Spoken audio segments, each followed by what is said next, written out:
నేను పాడిన దానికంటే నువ్వు వాయిస్తుంటే పాట ఇంకా బాగుందనిపిస్తోంది. అదేం కాదు, స్టేజ్ మీద మీ పాట విని నా ఫ్రెండ్స్ అందరూ మీకు పిచ్చిగా ఫ్యాన్స్ అయిపోయారు తెలుసా. నీ ఫ్రెండ్స్ అందరూ అంటే నువ్వు కాదా? ఏమో కొంచెం కొంచెం అయిపోయానేమో. ఇక్కడే స్వాతి ముత్యం ఫార్ములా ఉపయోగంలోకి వచ్చేది. కొంచానికి దూరం తగ్గించేసేది, కలిపేసేది. స్వాతి ముత్యం సినిమా కదా. అక్కడే ఉంది విషయం. స్వాతి ముత్యం సినిమాలో కమలాసన్ తన ఉద్యోగం సంపాదించుకోవడానికి కోసం సోమరాజులు గారిని ఊపిరాడకుండా వెంటపడి నష్టపెట్టాడు కదా. చివరికి విజయం సాధించాడే లేదా? అలాగే కానీ ఇప్పుడు నేనేం చేయాలి? ఇప్పుడు నువ్వు సోమయాజులు గారి పాత్ర ఓకే, నేను కమల్ హాసన్ గారి పాత్ర ఓకే. అక్కడ పాయింట్ ఉద్యోగం, ఇక్కడ పాయింట్ ప్రేమ. అంటే నేను మనిద్దరు ప్రేమించుకుంటే ఎలా ఉంటుందని నేను ఊపిరాడకుండా చేస్తాను ఓకే. మనిద్దరం ప్రేమించుకుంటే ఎలా ఉంటుంది? ముందు చాపతీవా. ఇప్పుడు నేనేమనాలి? మొట్టమొదటి సీన్ కదా అందుకని అలాగే చూద్దాం అనాలి. ఉత్తుతున్నాయి కాదు, నిజంగా అనాలి. ఏది అను. ముందు నువ్వు అను. మనిద్దరం ప్రేమించుకుంటే ఎలా ఉంటుంది? అలాగే చూద్దాం.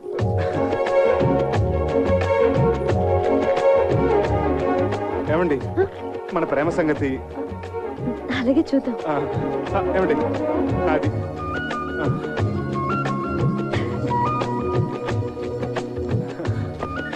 మన ప్రేమ సంగతి.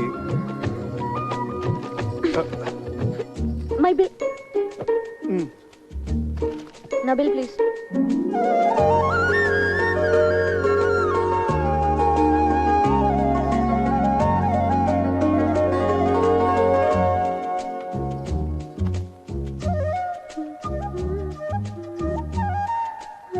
మన ప్రేమ సంగతి.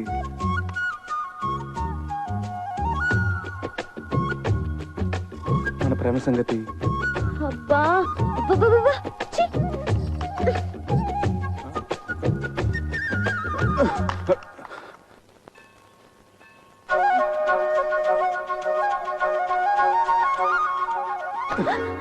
మన ప్రేమ సంగతి.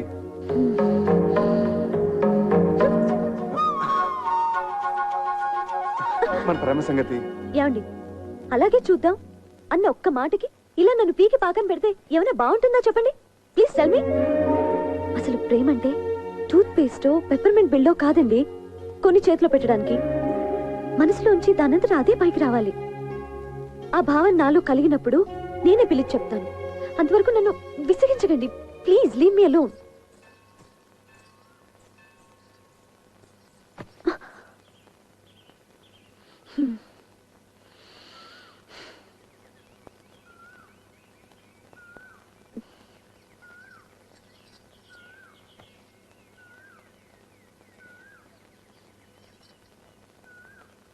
మన ప్రేమ సంగతి. సారీ, ഞാൻ പിന്നെ വിളിക്കാം. నాయనా చక్రధర్రావు, మా అమ్మాయి మౌనం వెనుకున్న అంతరార్థం, చూపుల్లో ఉన్న ఆంతర్యం తెలుసుకోగలిగావంటే నువ్వు భావుకుడివే. థ్యాంక్స్ అండి. భావుకుడే కాదన్నయ్యా, చొరవున్న ప్రేమికుడు కూడా. చాలా థ్యాంక్స్ అండి. మీ తల మీద ఉన్న పంటని ఊడ్చేశారు, లోపల ఉన్న సున్నిత బావులు కూడా ఊడ్చేశారు అనుకున్నాను. పర్వాలేదు, మీకు హృదయం ఉంది. మంచి మనుషులే. Keep it up. అమ్మా నేను అలా బజార్కి వెళ్ళి వస్తావురా. ఎవర్రా ఈ అబ్బాయి? మీ మనవరాలు ప్రేమించే చిరంజీవినమ్మా, ఆశీర్వదించండి. వచ్చేటప్పుడు నీకేమైనా తీసుకురానా? మంచి కరిమేం తీసుకురండి తాతయ్య, బాగుంటుంది. మా అన్నయ్య నిన్ను పిలిచి సమావేశపరిచాడంటే ఎందుకు తెలుసా? పని పాట లేక ఊసిపోక తా చెడ్డ కోతి వనంతో చెరిచిందని చెప్పండి. చెప్పండి, నాకు చాలా పనులు ఉన్నాయి. చాలా మంచి ఉపమానమే. పెద్దలంటే గౌరవం ఉంది. ఉండాలి కదండి. ఎంత చెడ్డ కాబోయే మామ ఉపమామలు కదా. బంధుత్వాలు కల్పేస్తున్నావు. అసలు నీ ముందు వెనుకలేమిటో ఆస్తిపాస్తులేమిటో మేము తెలుసుకోవాలి కదా. చూడండి అత్తగారు, నా వెనకంటారా నా వీపు తప్ప నాకేమీ లేదు. ముందంటారా పుత్తడి బొమ్మలంటే మీ హిందూ ఉంది. లక్షాధికారులు మీరున్నారు. ఉన్నది ఒకటే కూతురు కదా. ఇక నాకంటూ ఆస్తి ఉంటే ఎంత, లేకపోతే ఎంత చెప్పండి. ఈ అబ్బాయి మన ఇందుకి సరైన వాడే అంటావా? ఏమో, చాలా లేకిగా కనిపిస్తున్నాడు. సరేనయ్యా, నీకు 1,00,000 రూపాయలు చేతులు పెడితే ఖర్చు పెట్టేస్తావా? లేకపోతే బ్యాంకులో ఫిక్స్డ్ డిపాజిట్ లో వేసుకుంటావా? ఏం సిల్లీ క్వశ్చన్ ఇది. చిన్నపిల్లడికి ఐస్ క్రీమ్ ఇచ్చి ఇది తింటావా ఫ్రిడ్జ్ లో దాచుకుంటావా నాన్న అంటే ఏమంటాడు? 3 నిమిషాల్లో నాకేసి ఆ ఇంగిల్ కప్పు బయటపడేస్తాడు. మీరేమంటారు పిన్నత్త గారు? అయితే నువ్వు 1,00,000 హారతి కర్పూరంలో చేసేస్తావా? ఏం అర్థం చేస్తున్నారు పొడుగత్త గారు? ఆ డబ్బుతో మొదటి హారతి మీకే. పోనీ ఆ 1,00,000 నీ సొంత డబ్బు అయితే ఎన్ని రోజుల్లో ఖర్చు పెడతావు? అసలు ఇది ప్రశ్నే కాదు. ఆ డబ్బు నాది కాబట్టి, నేను ఎవరికి జవాబుదారి కాదు కాబట్టి, తుమ్మి చిరంజీవి అనుకునే లోపలే శేషం లేకుండా జంతికలా నవ్వలేగలను. నాతో ఏకీపిస్తారా బుల్లత్త గారు? మా వారిని అడిగి చెప్తాను. ఓగో షుంచో అమ్మికి బోల్బో నువ్వు నోరు ముచ్చుకో. అది సరేనయ్యా, మా ఇందులో నీకు నచ్చిన లక్షణాలు ఏమిటి? అన్ని మంచి లక్షణాలేనండి, కానీ ఒకటే పరమ దరిద్రమైన బలహీనత, వీక్నెస్. ఏమిటది? ఎన్నేళ్ళు వచ్చినాయి, మైనారిటీ కూడా తీరిపోయింది. ఇంకా మా అమ్మని అడగాలి, మా నాన్న అడగాలి, మా పిన్ని బాబాయ్ ఒప్పుకోవాలని. ఏమిటండి స్వతంత్ర భావాలు లేకుండా, పదండ్రా. Depending on somebody. గోడను పెట్టిన తాగే తీగ లక్షణం. I really don't like this, you know. సరే బాబు, అల్లుడు అల్లుడు అంటాడు. తొందరపడకు. అడగన్నయ్య. ఒక పిల్లనిచ్చే తండ్రి కాబోయే వరుడిలో ఏ ఏ లక్షణాలు ఉండాలని కోరుకుంటాడు? ఇది వ్యాలిడ్ క్వశ్చన్. ముందుగా నంబర్ 1, అతను కులం గోత్రం ఏమిటి? నంబర్ 2, అమ్మాయిని పోషించగల ఆస్తిపరుడేనా? నంబర్ 3, డబ్బు విలువ తెలిసిన వాడేనా? నంబర్ 4, బాధ్యత తెలిసిన వాడేనా? నంబర్ 5, బేసిక్ గా ఈ లక్షణాలన్నీ ఉంటే కళ్ళు మూసుకుని చిరంజీవి సౌభాగ్యవతిని పాణిగ్రహణం చేసేయచ్చు. అసలు మనుశాస్త్రం ఏం చెప్పిందంటే, ఇలాంటి లక్షణాలు ఏమీ లేకపోయినా ఎత్ర వధు వర్ణం పరస్పర ఆకర్షిత తత్ర కళ్యాణం నిరభ్యంతర కరిష్యామి. లే, ఇప్పుడు నేను హిందూ ఫాదర్గా ఓ పిల్ల తండ్రిగా చెప్తున్నాను. నీకు నెంబర్ 1 డబ్బు విలువ తెలియదు. నెంబర్ 2 బాధ్యత తెలియదు. నెంబర్ 3 మా ప్రమేయం లేకుండా మా అమ్మాయిని పోషించగల స్థామత నీకు లేదు. నెంబర్ 4 పెద్దలను గౌరవించడం తెలియదు. అలా తెలిసిన వాళ్ళు నీ దృష్టిలో అస్వతంత్రులు. కాబట్టి ఎట్టి పరిస్థితుల్లోనూ మా ఇందుని నీకు ఇచ్చే ప్రసక్తే లేదు. ఇక నుంచి మా ఇందుకి నీకు ఎటువంటి సంబంధం లేదు. మా ఇంటి ఛాయలకు వచ్చావంటే సహించేది లేదు. ఇంకా నిలబడ్డామే, ప్లీజ్ గో. మీరు తొందర పడుతున్నారు మామయ్య గారు. తొందరపడ్డాం కనుకనే మేల్కొన్నామయ్యా. నేను ఒకసారి హిందూతో మాట్లాడాలి. హిందూ, ఇందు క్షేమాన్ని కాంక్షించేది మేము, మా నిర్ణయాన్ని మన్నించేది ఇందు. ఇంతటితో నీ ప్రేమ కథ కంచికెళ్ళింది. నువ్వు ఇంటికెళ్ళు. వెళ్ళవయ్యా. వెళ్ళవయ్యా. వెళ్ళ.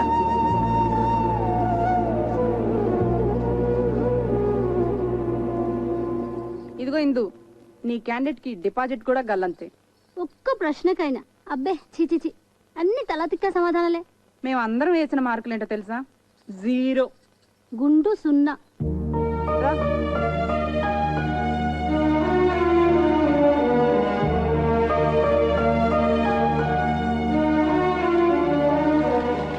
శివ, సదా శివ, నాయన నీ మీద పడుతున్న నీరంతా ఆకాశ గంగ అనుకుంటున్నావేమో.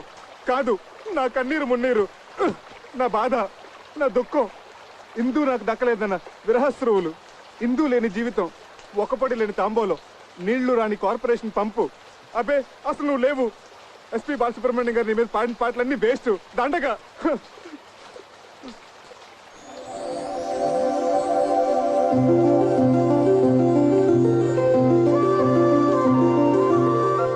Shiva, I'm wrong, you are there. నువ్వు ఉన్నావు. తల్లిదండ్రులను ఎదిరించి ఇందు నాతో రావడానికి సిద్ధపడిందంటే you are definitely there. SPP గారి పాటలు అన్ని గ్రేట్. గంగాతరంగ రమణీయ జటాకలాపం గౌరీ నిరంతర విభూషిత వామాభాగం నారాయణ ప్రియమనంగ మదాపహారం వారాణసీపురపతిం భజ విశ్వ.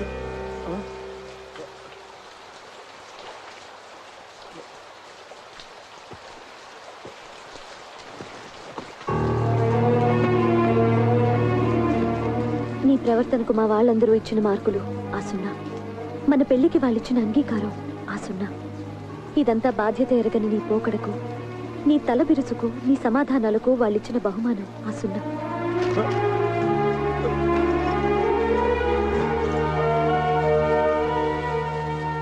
నా తల్లిదండ్రులకు నీ మీద నమ్మకం, అభిమానం, గౌరవం కలిగేలా నువ్వు ప్రయోజకుడివై తిరిగిరా.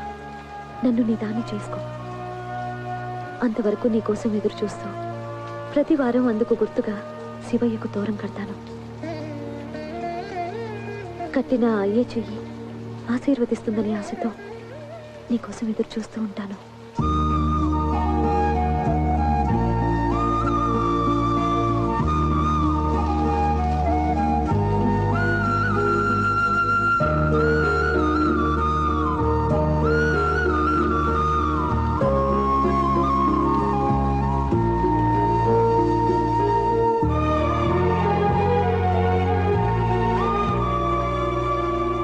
ఇందు, చక్రి వెళ్ళి ఎంత లేదన్నా 6 నెలలు దాటాయి కదా. ఇప్పటి వరకు ఒక కబురు లేదు, కాకరకాయ లేదు, కనీసం 5 పైసలు కార్డు ముక్క కూడా లేదు. ఇంకెందుకే అలాంటి వాడిని నమ్మేది? వాడి పాటికి శుభ్రంగా ఎవరినో సెటప్ చేసుకుని సెటిల్ అయిపోయి ఉంటాడు. నా మాట విని మర్చిపోవే.